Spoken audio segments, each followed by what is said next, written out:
నమస్తే, welcome to Sakshi cinema. నేను లిఖిత.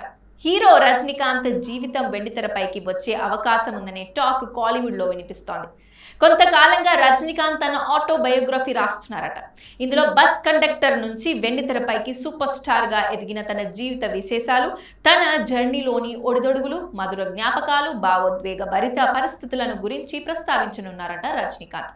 అంతేకాకుండా తన జీవితంలో ఎవరికి తెలియని కొన్ని ఆసక్తికరమైన సంగతుల్ని ఈ పుస్తకం ద్వారా తెలియజేయాలని రజనీకాంత్ భావిస్తున్నారట.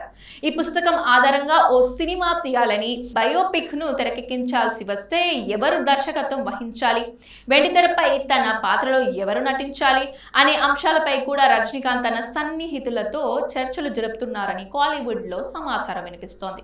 మరి రజనీకాంత్ బయోపిక్ వెండితెరపైకి వస్తుందా? Let's wait and see. మరి రజనీకాంత్ బయోపిక్ వెండితెరపైకి వస్తుందా? Let's wait and see. మరోవైపు ప్రస్తుతం దర్శకుడు అశ్విత్ మారిముత్తుతో ధర్మన్ సినిమా చేస్తున్నారు రజనీకాంత్.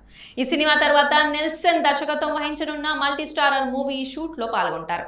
ఈ సినిమాలో కమల్ హాసన్ కూడా నటిస్తున్నారు.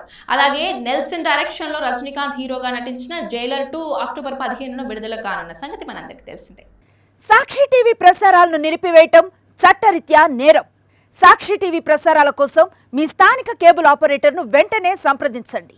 DTH లో, ఇంటర్నెట్లో కూడా సాక్షి టీవీ ప్రసారాలను వీక్షించవచ్చు.